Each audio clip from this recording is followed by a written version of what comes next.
ازيكم يا اصحابي، اخباركم ايه؟ يا رب تكونوا بخير. طبعا يا جماعه كلنا عارفين ان روبلوكس خلاص اتحظرت في مصر، وانا نزلت فيديو ازاي تشغل روبلوكس في مصر باحسن طريقه. حرفيا اللعبه تكون شغاله معاك بسلاسه. انت جرب، مش هتلاقي اي تاخير في اللعبه. بس انا طالع اتكلم في نقطه كده يا جماعه، ان اللعبه زودت الحمايه بتاعتها قوي.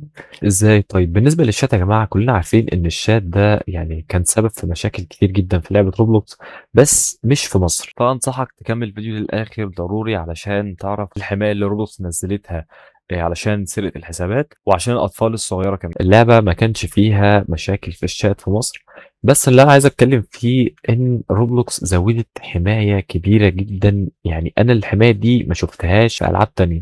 كنا عارفين طبعا ان الشات لو اتقال عليه اي شتايم او بعت لي مثلا على الواتس، انستجرام، فيسبوك، ديسكورد، يعني مثلا انت حتى لو حورت في الكلمه هتكون متشفره. يعني مثلا انا كتبت في الشات وقت التصوير يا جماعه لازم الدنيا تبوظ كده من شويه ناس. يلا تعالى نخش هنا ونكمل اللي كنا بنقوله. فتعالى نخلينا هنا كده. ازيك يا صديقي، اخبارك ايه؟ طيب، انا بس نرد عليه سريعا. طيب لو انا كتبت هنا مثلا دال، وبعدين ياء، وبعدين سين، زي ما انتم شايفين انا كتبت دي وبعدين حرف السين. حرف السين اتشفر. زي ما انتم شايفين في تشفير في اي كلام ليه علاقه بالتواصل، واتس، انستجرام، فيسبوك، تويتر، اي حاجه من الحاجات دي هتكون اصلا متشفره عشان ما حدش يبعت لحد ويقول له كلمني مثلا على كذا. فالموضوع ده هيكون صعب جدا في لعبه روبلوكس. فدي من ضمن الحمايات اللي في لعبه روبلوكس، والحمايه دي حرفيا مش هتشوفها في اي لعبه تانية. حاجه كمان يا جماعه عايز اقول لكم عليها، ودي لسه نازله قريب في لعبه روبلوكس، ان لعبه روبلوكس لو في فرق سن، لو انا مثلا في حد اصغر مني ب5 سنين او 4 سنين، لو كتب رساله وهو معايا مثلا على السيرفر وكتب رساله على الشات هنا، الرساله دي هتظهر جنبها علامه القفل وجنبها تشفير كده. ليه؟ علشان ما حدش يكلم حتى، او حد في بينه وبينه فرق في العمر، عشان ما حدش يتواصل مع حد وفي فرق في العمر بينهم. فيا جماعه انتوا شايفين في حمايه اكتر من كده للاطفال. ده غير ان احنا في مصر يعني. انا عايز بس مصري يطلع يقول انا ابني شاف حاجات مش كويسه في لعبه روبلوكس. انا بس عايز اشوف الكلمه دي. انا بس عايز حد يطلع يقول الكلمتين دول، لان انا والله بلعب روبلوكس من زمان جدا جدا. وعندي حتى قناه على اليوتيوب قديمه كانت اكبر من دي بكتير، فيها حوالي 15,000. القناه دي يعني كنت بتكلم فيها طبعا على روبلوكس بشكل عام، وفي مابات كتير واكواد وسكنات، بس في حاجات مابات كتير يعني قبل شهره ماب بلوكس فروت.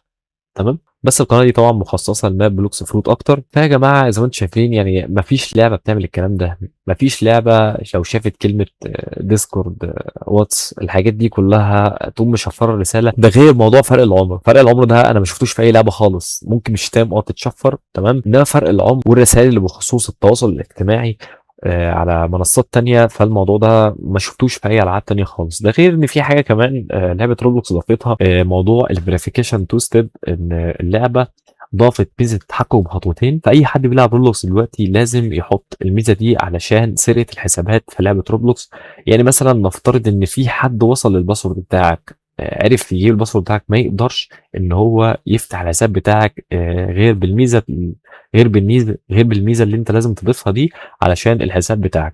والميزه دي اللي هي ان انت بتنزل برنامج ليه علاقه بجوجل، تمام، بتربطه باللعبه، ولو حد جاب الباسورد بتاعك وحاول يخش على اللعبه فمش هيقدر يخش غير لما يفتح البرنامج ده.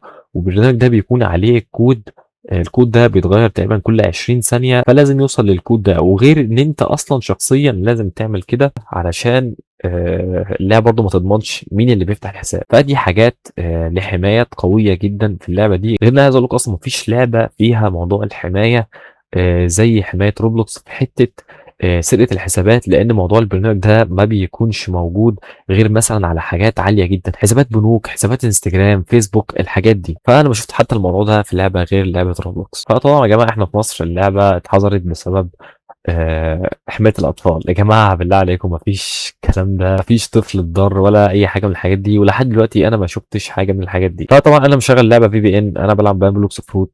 كله عارف ان في بابلوكس فروت مفيش فيه اي حاجه، تمام. بالنسبه للVPN اللي شغال روبلوكس في مصر، انا عامل فيديو عن الموضوع ده، وحرفيا انا جايب احسن VPN في لعبة روبلوكس. حرفيا مفيش تقطيع خالص في اللعبة، النت كويس. حتى مثلا بتبان ان النت ضعيف لو في تقطيع في اللعبة، أو مثلًا لو أنا باضرب بوت معين والضربة بتاعته بتيجي متأخرة، حرفيًا أنا باضرب البوت أهو، ما فيش أي تأخير إن الضربة توصل للبوت ده. فبس يا جماعة يعني لعبة روبلوكس إن شاء الله تتفتح في مصر، أنا عندي أمل أو على الأقل حتى سمعتها تكون كويسة في مصر، لإن الموضوع ده كان مضايقني بصراحة. إن هو اشمعنى في مصر؟ ده غير إن الحاجات اللي كانت وحشة بتحصل في روبلوكس دي كانت برّه، ما كانتش في مصر. ده غير إن أنا عايز أقول لكم على حاجة كمان يا جماعة، الحاجات الوحشة اللي كانت بتحصل برّه دي كانت في أمريكا تقريبًا، وعايز أقول لكم كمان إن أمريكا كانت رافعة قضية على اللعبة دي، وروبلوكس كسبت القضية لإن ما كانش في حاجة. يعني أو ممكن تقدر تقول إن كان في حاجات بس روبلوكس منعتها، وغير إن الحاجات الوحشة اللي كانت بتحصل ما كانتش من روبلوكس، كانت من اللعيبة بتوع روبلوكس. فيا جماعة خلاص نختم لحد هنا، وعايز أقول لكم حاجة أخيرة، إن أنا عامل giveaway على 500 روبلوكس وأي فاكهة بيرم أنت تختارها في ماب بلوكس فروت لو أنت بتلعب الماب ده. وشروط الgiveaway ده يا جماعة سهلة جدًا. أول شرط أنت تشترك في القناة وتفعل زر الجرس وتتابع فيديوهاتي.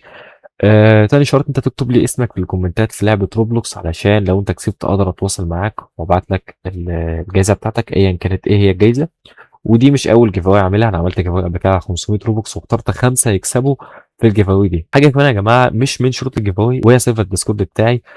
خُش سيرفر الديسكورد بتاعي عشان حرفيًا أنت هتكون مستفاد منه بحاجات كتير جدًا، جدًا، جدًا، منها إن إحنا بنساعد بعض في كل حاجة، بنعمل رايدات مع بعض، ممكن نخش نlevel مع بعض، حد مثلًا عايز يعمل trade بيكتب في الشات إن هو عايز يعمل trade بفاكهة معينة، فأنصحك تخش سيرفر الديسكورد ده عشان ما يفوتكش حاجات كتير. ويا معلم أنت والله منور الفيديو. وهي بس كده يا جماعة الفيديو خلص لحد هنا، أتمنى يكون الفيديو عجبكم، ما تنساش تضغط لايك على الفيديو لو عجبك، واكتب لي كومنت حلو زيك كده، واشوفكم على خير، ويالّا يا جماعة مع السلامة.